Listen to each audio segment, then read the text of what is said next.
أعوذ بالله من الشيطان الرجيم بسم الله الرحمن الرحيم السلام عليكم ورحمة الله وبركاته الحمد لله رب العالمين حمد الناعمين حمدا يوافي نعمه ويكافئ مزيده اللهم صل على سيدنا محمد وعلى آله وأصحابه ومن tabi'ahum بإحسان إلى يوم الدين أما بعد. Jamaah salat zuhur yang dimuliakan Allah Subhanahu wa taala. Alhamdulillah, pada kesempatan siang hari ini kita dapat melaksanakan salat zuhur di Masjid Al-Mahkamah.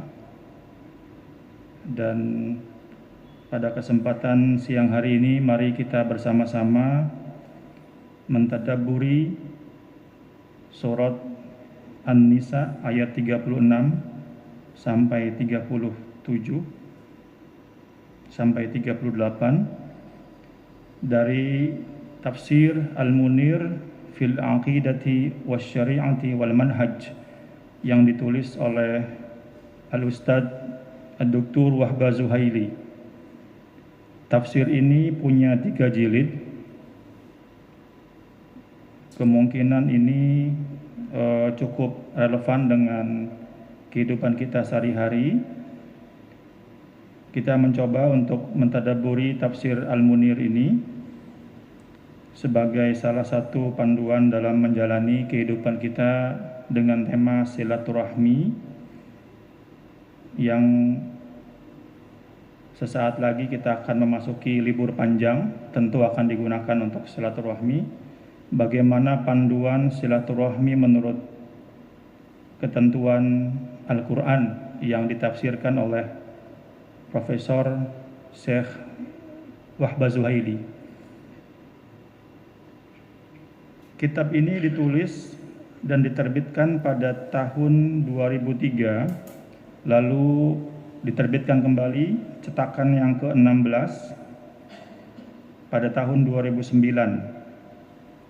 Ini termasuk ulama yang produktif, yang juga kitab-kitabnya banyak dirujuk oleh ulama di Indonesia.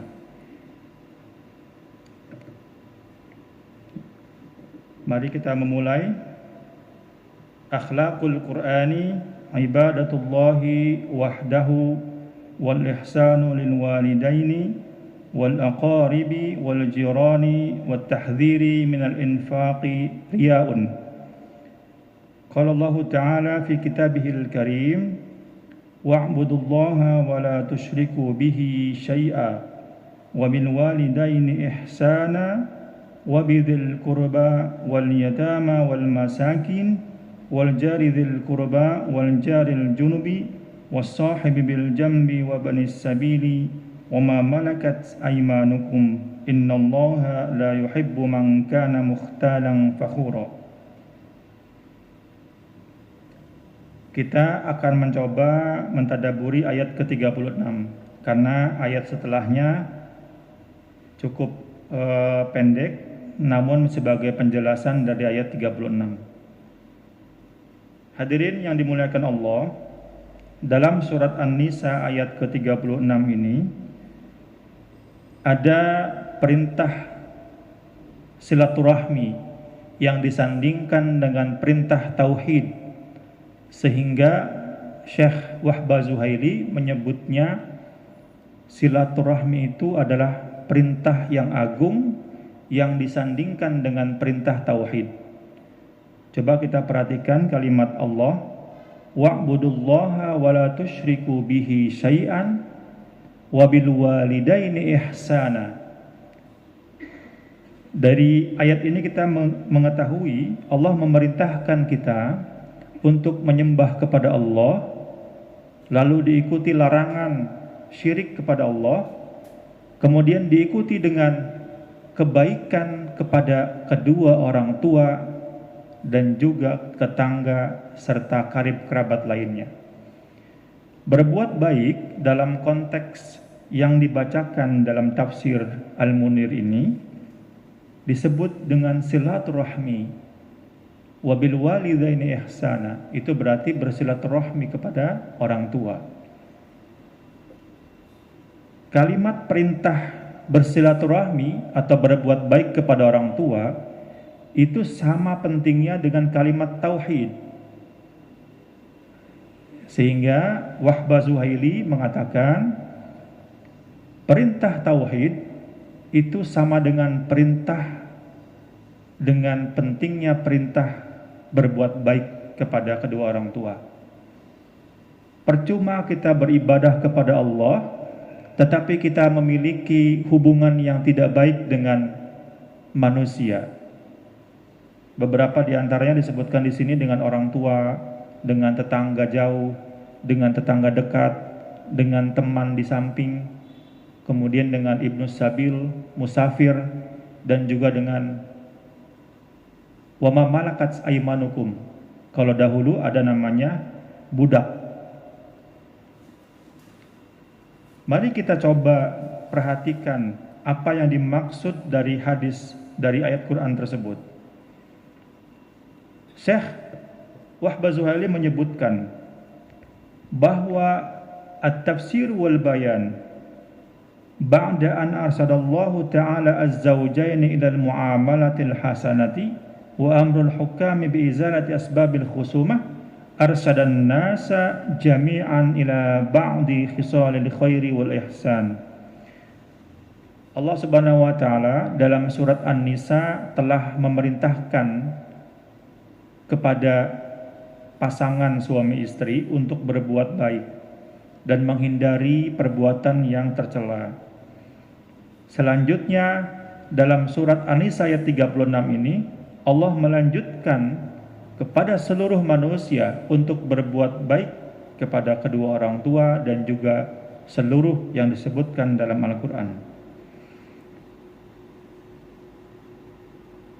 Wa fi muamalati ba'dihim ba'dan wa hiya 13 naw'an baina ma'murin bihi wa manhiyun anhu. Dalam Al-Quran surat An-Nisa ayat 36 tadi ada 13 hal yang menjadi pokok pikiran yang berisi tentang perintah dan juga larangan. Kalau kita bagi dari 13 hal itu, 3 diantaranya adalah larangan dan 10 lainnya adalah perintah. Jadi ada 13 hal, 3 itu larangan, 10-nya adalah perintah. Awalan ibadatullahi wahdahu ay al-mubalaghatu fil khudu'i lillahi ta'ala wa dhalika bi fi'lin ma amara Allah bihi wa tarku ma nuhiya anhu. Yang pertama perintah untuk beribadah kepada Allah. Ini sudah sangat familiar. Ibadah itu pengertiannya adalah menjalankan semua perintah Allah dan menjauhi segala larangannya. Sawa'un fil af'alil qulubi au af'alil jawarih, baik itu yang bersifat batin maupun lahir. Karena beribadah itu ada yang cukup dengan batin, ada yang cukup dengan gerakan.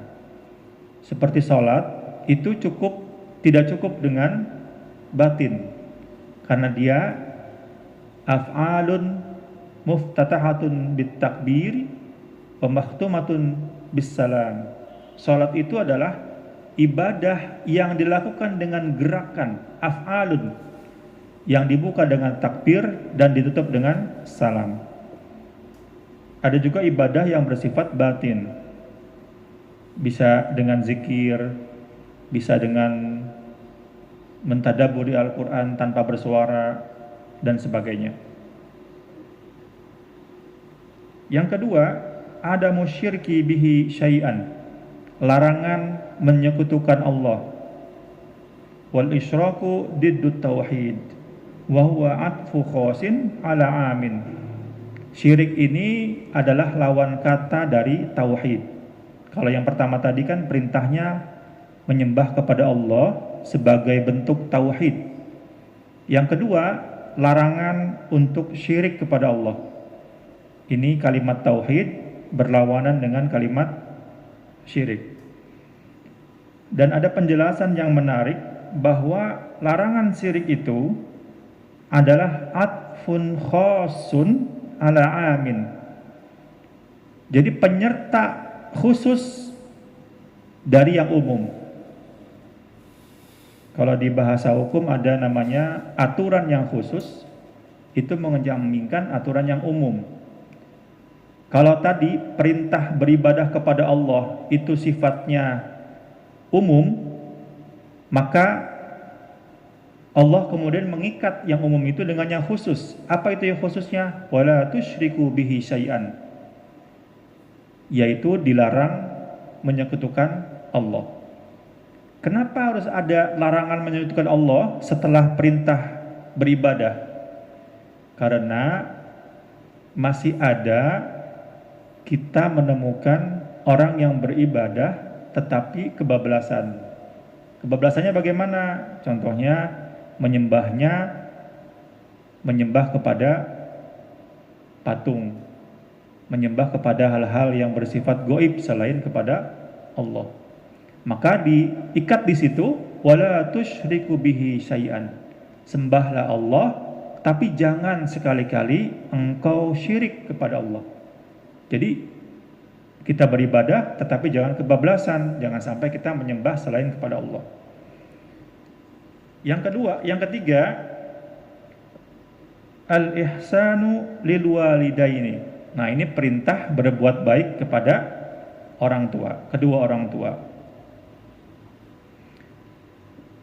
Qurinallahu ta'ala al-amra bi birril walidaini bi ibadatihi wa tauhidihi fi mawadi'in katsiratin minal Qur'an. Jadi Allah sering menempatkan kalimat berbuat baik kepada Allah, kepada orang tua, itu bersandingan dengan beribadah kepada Allah. Seperti dalam ayat yang lain misalnya, wa qada rabbuka alla ta'budu illa iyyahu wa bil walidaini ihsana. Dalam surat yang lain Allah juga mengatakan aniskurli waliwalidaika ilayyal masir. Ada beberapa ayat Quran yang lain yang menyebutkan spesifik menyembahlah kepada Allah, lalu dikaitkan dengan berbuat baik kepada orang tua. Kenapa sih perintah berbuat baik kepada orang tua itu dikaitkan langsung dengan kalimat tauhid? Wa birrul walidaini ta'atuhuma fi ma'rufin wal qiyamu bi khidmatihima. Pengertian birrul walidain, berbuat baik kepada orang tua itu adalah mentaati kepada orang tua fi ma'rufin, sebagaimana kebiasaan di lingkungan masyarakat, wal qiyamu bi khidmatihima, dan juga berkhidmat kepada orang tua. Wasya'yu fi tahsili matalibiha wal bu'du an kulli ma yu'dhihima. Berusaha menggapai semua apa yang dibutuhkan orang tua dan menjauhi segala apa yang melukai orang tua, baik itu perkataan maupun tindakan. Kenapa orang tua harus diagungkan sampai disandingkan dengan kalimat tauhid? Li'annahuma sababul zahiru fi wujudil auladi. Karena kedua orang tua merupakan pondasi lahirnya keturunan yang soleh dan solehah. Wa tarbiyatuhum birrahmati wal ikhlasi. Dan orang tualah yang mengajarkan kita kasih sayang. Qala Ibnu Arabi, birrul walidaini ruknun min arkanid dini fil mafrudat. Sampai ulama bernama Ibnu Arabi mengatakan, menghormati kedua orang tua itu adalah pondasi atau rukun dari rukunnya agama. Jadi kalau disebut dengan rukun agama, berarti orang yang tidak menghormati orang tua, dia bisa dikatakan tidak memenuhi rukun beragama. Wa birruhuma yakunu fil aqwali wal a'mal. Menghormati orang tua itu bisa dengan perkataan, bisa dengan perbuatan. Amma fil aqwali fakama qala Allah Ta'ala fala taqul lahuma uffin wala tanharhuma. Bagaimana contoh berbuat baik kepada orang tua dengan perkataan? Setidaknya dengan tidak mengatakan yang menyakiti keduanya, seperti mengatakan kata ataupun melukai kalimat, menggunakan kalimat yang melukainya. Fa inna lahum haqqur rahmi al-mutlaqah wa haqqul qarabatil khassah. Karena orang tua itu punya hak untuk dikasih sayangi dan punya hak untuk diberikan perlakuan istimewa oleh anak-anaknya. Yang keempat, al-ihsanu ilal qarabah. Yang keempat ini berbuat baik kepada kerabat dekat. Wa ya sillatur rahmi kal akhi wal ukhti wal ami wal khali wa abnaihim. Yang disebut dengan al-jari dzil qurba, yaitu tetangga yang memiliki kedekatan secara nasab. Jadi kalau Bapak Ibu pernah melihat mungkin di media sosial ada yang menulis kalimat kata silaturahmi, ada juga yang menulis kata dengan silaturrahim, rahmi dan rahim. Nah, itu keduanya sepanjang dia merujuk dengan maksud yang diinginkan sesuai dengan kaidah bahasa Arab, maka itu dapat dibenarkan. Yang penting kita tidak perlu saling menyalahkan. Kalau menulis kalimat kata silaturahmi itu benar, karena menurut Kamus Bahasa Indonesia yang resminya adalah silaturahmi. Adapun silaturahim itu diadopsi dari bahasa Arab, ditransliterasi ar-rahima, diterjemahkan secara transliterasi menjadi silaturrahim. Apa perbedaannya? Dalam tafsir ini disebutkan silaturrahmi itu adalah menjalin tali persaudaraan atau persahabatan dengan mereka yang tidak memiliki nasab. Seperti misalnya kita berada di kantor atau teman yang bertemu di perjalanan atau saudara yang bertemu di masjid tanpa ada hubungan darah, maka disebut dengan silaturrahmi. Tetapi dengan silaturrahim itu memiliki makna yang spesifik, yaitu menjalin silaturrahim dengan orang-orang yang memiliki darah dan nasab dengan kita. Di sini disebutkan kal akhi wal ukhti, saudara laki-laki, saudara perempuan kandung, wal ammi wal khali, paman laki-laki, bibi atau tante, wa abnaihima, dan juga anak-anaknya daripada paman dan tante itu. Nah, itu disebut dengan silaturrahim. Kemudian yang kelima, al-ihsanu ilal yatama, perintah untuk berbuat baik kepada orang yatim. Orang yatim ini secara umum maknanya adalah mereka yang tidak memiliki bapak. Yang keenam, al-ihsanu ilal masakin, perintah berbuat baik kepada orang miskin. Orang miskin itu diberikan makna dengan al-muhtajuna alladzina la yajiduna ma yakfihim, orang yang tidak punya kecukupan untuk memenuhi kebutuhannya. Itu disebut dengan orang miskin. Yang ketujuh, al-ihsanu ilal jari dzil qurba, berbuat baik kepada orang atau tetangga yang dekat.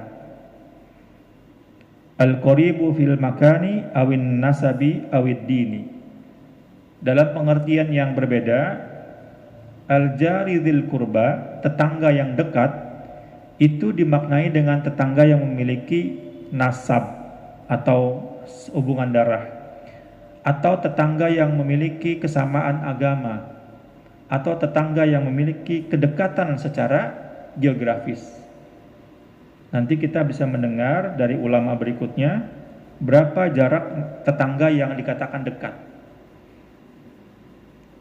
Yang kedelapan, al-ihsanu ilal jaril janbi, berbuat baik kepada tetangga yang jauh, baik itu jauh secara agama.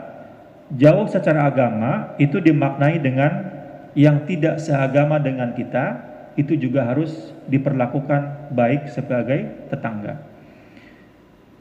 Jauh secara nasab, berarti yang tadi disebutkan, tetangga yang bukan sedarah dengan kita, atau yang bukan memiliki nasab dengan kita.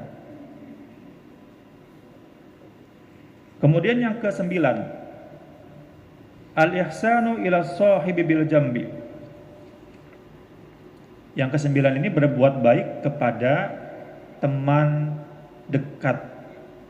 Sahibi bil jambi ini disebutkan dengan teman yang bertemu misalkan ketika sholat berjamaah, teman ketika bertemu di perjalanan, dalam kendaraan umum, dan seterusnya.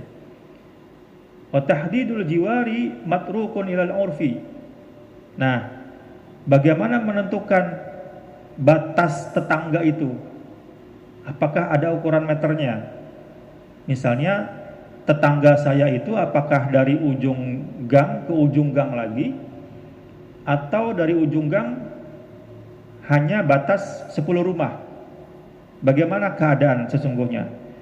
Wa tahdidul jiwari matrukun ilal urfi, dikembalikan kepada kebiasaan yang berlaku di tempat itu. Biasanya kita di kota-kota besar, di perkampungan itu, satu kampung kadang-kadang kita hafal semua dengan rumah masing-masing, sehingga satu kampung itulah menjadi tetangga kita. Kemudian kalau kita melihat di kota-kota yang besar, di komplek-komplek yang biasanya warganya sering banyak yang pekerja, kadang-kadang satu komplek itu RT-nya sama, tetapi kita tidak pernah saling kenalan. Maka ada lagi biasanya grup WA satu gang. Kalau satu RT tidak kenal, maka dibikinlah grup satu gang. Nah, berdasarkan kebiasaan-kebiasaan itu, maka tetangga dalam definisi ini bisa juga tetangga yang satu gang. Atau kalau memang dalam kebiasaannya kita bisa mengenal tetangga secara keseluruhan dalam satu RT, maka satu RT itulah tetangga kita semuanya. Wa haddadahul Hasan al-Basri bi arba'ina jaron. Nah, Imam Hasan al-Basri membatasi tetangga itu adalah 40 rumah dari rumah kita. Min kulli janibin minal jawanibil arba'ah. 40 itu dari setiap penjuru mata angin. Dari sisi utara 40 rumah, sisi barat 40 rumah, timur 40 rumah, selatan 40 rumah. Dari setiap 4 mata penjuru itu, tetangga menurut Imam Hasan al-Basri itu 40 tetangga. Tapi kalau memang nggak nyampe 40, ya itulah tetangga kita gitu. Ini ukuran yang disebut dalam pendapatnya Imam Hasan al-Basri. Yang ke-10, al-ihsanu ila ibni sabil, berbuat baik kepada ibnu sabil. Ibnu sabil ini musafir, orang yang dalam perjalanan. Biasanya juga disebut dengan thalibul ilmi, orang yang sedang menuntut ilmu, misalnya di mahasiswa yang sedang melakukan perkuliahan jauh dari orang tua. Nah, kita perlu membantu berbuat baik kepada ibnu sabil. Yang ke-11, al-ihsanu ila ma malakat aymanukum, berbuat baik kepada hamba sahaya. Ada ulama yang menyebutkan zaman sekarang ini kita sudah tidak lagi menemukan hamba sahaya atau perbudakan. Tetapi konotasi makna itu bisa kita gunakan misalnya untuk memberikan nafkah kepada orang-orang yang bekerja untuk kita. Misalnya di rumah ada orang yang bekerja untuk kita, maka itulah yang menjadi tanggungan kita. Maka Rasulullah SAW memberikan petunjuk. Berikanlah mereka nafkah dari apa yang kita hasilkan, dan berikanlah mereka pakaian sebagaimana yang kita gunakan. Rasulullah mengajarkan memberikan pakaian itu sebagaimana yang kita gunakan, berarti usahakan memberikan sesuatu yang layak dan sesuatu yang pantas untuk diberikan kepada orang yang bekerja untuk kita. Kemudian yang terakhir, ini digabungkan yang ke-12 dan yang ke-13. Tahrimul ikhtiyali wat tafakhur. Larangan menyombongkan diri dan juga bertakabur atau mencela orang lain. Ada yang spesifik perbedaannya. Perbedaan antara al-mukhtal dan khafurun. Al-mukhtal huwal mutakabbir alladhi tuzharu atharul kibri fi harakatihi wa af'alihi. Mukhtal itu orang yang sombong, dan sombongnya itu kelihatan dari sikap tingkah lakunya. Sementara al-fakhur alladhi tadharu atharul kibari fi aqwalihi. Orang yang sombong dan sombongnya nampak dari perkataannya. Kalau kita sering melihat ya, atau misalkan kita bertemu dengan orang yang sombongnya, perkataannya sombong, tingkah lakunya juga sombong, maka disebut dengan mukhtalang fakhura. Kalau dia sombong dari perkataannya aja, bisa disebut dengan fakhura. Dan kalau dia sombong sikapnya saja, maka disebut mukhtalan. Kalau dua-duanya, sombongnya perkataannya, sombongnya dengan sikapnya, maka disebut mukhtalan fakhura. Nah, ada satu hadis Rasul yang kita jadikan penutup dalam sesi kajian tadabbur ini tentang silaturahmi. Ada seorang laki-laki yang bertanya kepada Rasulullah, kan tadi kita dilarang untuk berbuat sombong, mukhtalang fakhura, baik itu perkataan maupun juga dengan perbuatan. Apakah orang yang menggunakan pakaian yang bagus itu sombong? Apakah orang yang menggunakan mobil itu sombong? Apakah orang yang menggunakan sarung itu sombong? Apakah orang yang menggunakan jubah ketika sholat itu sombong? Kata Rasulullah menjawab pertanyaan ini, innallaha jamilun yuhibbul jamal. Beda konteksnya. Kalau kita menggunakan sesuatu yang menurut kita baik secara materinya, kemudian digunakan tanpa ada niat kesombongan dan tanpa mencela orang lain, maka itu menjadi berpahala di sisi Allah. Maka berlakulah hadis Nabi, innallaha jamilun yuhibbul jamal. Allah juga suka dengan sesuatu yang indah. Kemudian kalau misalnya kita berpakaian rapi, berpakaian bagus, lalu kitanya bersikap egois, maka disebut dengan mukhtalang fakhura. Jadi untuk membedakan mana yang sombong, mana yang tidak, itu tergantung bagaimana sikap kita kepada orang lain. Ini sama dengan pendapatnya Imam Ibnu Athaillah As-Sakandari dalam kitab Al-Hikam. Itu kalau nggak salah yang ke-93. Beliau mengatakan, rubbama ataqallahu babat ta'ah walakin rubbama ma fatahalaka babal qabul. Bisa jadi Allah bukakan kita pintu kemudahan untuk beribadah, untuk melakukan ketaatan. Tetapi bisa jadi Allah tidak menerima amal itu. Kok bisa Allah yang bukain pintu kemudahan untuk ibadah, tapi Allah tidak menerima amal ibadah itu? Itu bisa terjadi karena ketika kita beribadah, kita sibuk menilai orang lain. Kita sibuk menilai diri kita lebih baik daripada orang lain. Mentang-mentang pakai jubah, nanti kita mengatakan, nih saya pakai jubah, nih saya pakai sarung mahal, nih saya pakai sendal mahal, nih saya pakai mobil mahal. Nah, kalimat seperti itu akan mendatangkan kesombongan dalam hati dan bisa jadi menutup pintu dikabulkannya amal ibadah kita. Rubbama fataha laka babat ta'ah walakin rubbama ma aftaha laka babal qabul. Bisa jadi dibukain pintu ketaatan tetapi Allah tidak terima.